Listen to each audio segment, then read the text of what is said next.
3 Kings, 1 Kings, chapter 13. And behold, there came a man of God out of Juda by the word of the Lord to Bethel, when Jeroboam was standing upon the altar and burning incense. And he cried out against the altar in the word of the Lord, and said, O altar, altar, thus saith the Lord, Behold, a child shall be born to the house of David, Josias by name. And he shall immolate upon thee the priests of the high places, who now burn incense upon thee. And he shall burn men's bones upon thee. And he gave a sign the same day, saying, This shall be the sign that the Lord hath spoken. Behold, the altar shall be rent, and the ashes that are upon it shall be poured out. And when the king had heard the word of the man of God, which he had cried out against the altar in Bethel, he stretched forth his hand from the altar, saying, Lay hold on him. And his hand which he stretched forth against him withered, and he was not able to draw it back again to him. The altar also was rent, and the ashes were poured out from the altar, according to the sign which the man of God had given before in the word of the Lord. And the king said to the man of God, Entreat the face of the Lord thy God, and pray for me, that my hand may be restored to me. And the man of God besought the face of the Lord, and the king's hand was restored to him, and it became as it was before. And the king said to the man of God, Come home with me to dine, and I will make thee presents. And the man of God answered the king, If thou wouldst give me half thy house, I will not go with thee, nor eat bread, nor drink water in this place. For so it was enjoined me by the word of the Lord, commanding me, Thou shalt not eat bread, nor drink water, nor return by the same way that thou camest.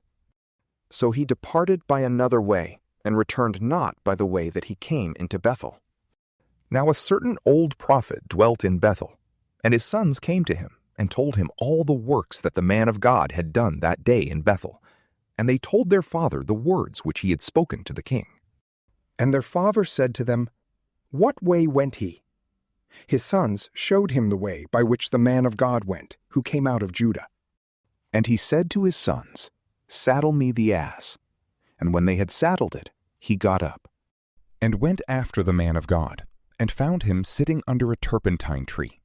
And he said to him, Art thou the man of God who camest from Judah? He answered, I am. And he said to him, Come home with me to eat bread. But he said, I must not return, nor go with thee, neither will I eat bread or drink water in this place.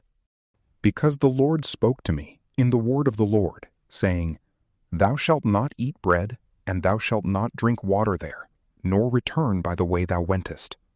He said to him, I also am a prophet like unto thee, and an angel spoke to me in the word of the Lord, saying, Bring him back with thee into thy house, that he may eat bread and drink water.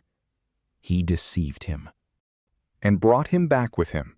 So he ate bread and drank water in his house. And as they sat at table, the word of the Lord came to the prophet that brought him back. And he cried out to the man of God who came out of Judah, saying, Thus saith the Lord, Because thou hast not been obedient to the Lord, and hast not kept the commandment which the Lord thy God commanded thee, and hast returned and eaten bread, and drunk water in the place wherein he commanded thee that thou shouldst not eat bread, nor drink water, thy dead body shall not be brought into the sepulchre of thy fathers. And when he had eaten and drunk, he saddled his ass for the prophet whom he had brought back. And when he was gone, a lion found him in the way and killed him, and his body was cast in the way. And the ass stood by him, and the lion stood by the dead body. And behold, men passing by saw the dead body cast in the way, and the lion standing by the body. And they came and told it in the city, wherein that old prophet dwelt.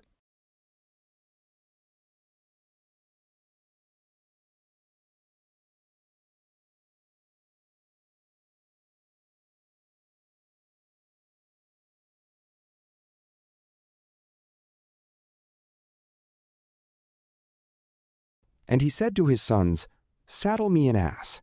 And when they had saddled it, And he was gone. He found the dead body cast in the way, and the ass and the lion standing by the carcass. The lion had not eaten of the dead body, nor hurt the ass. And the prophet took up the body of the man of God, and laid it upon the ass, and going back brought it into the city of the old prophet, to mourn for him. And he laid his dead body in his own sepulchre. And they mourned over him, saying, Alas, alas, my brother. And when they had mourned over him, he said to his sons, When I am dead, bury me in the sepulchre wherein the man of God is buried. Lay my bones beside his bones. For assuredly the word shall come to pass, which he hath foretold in the word of the Lord, against the altar that is in Bethel, and against all the temples of the high places that are in the cities of Samaria. After these words, Jeroboam came not back from his wicked way, but on the contrary, he made of the meanest of the people priests of the high places. Whosoever would, he filled his hand, and he was made a priest of the high places. And for this cause did the house of Jeroboam sin, and was cut off and destroyed from the face of the earth. From PrayLamp, peace be with you.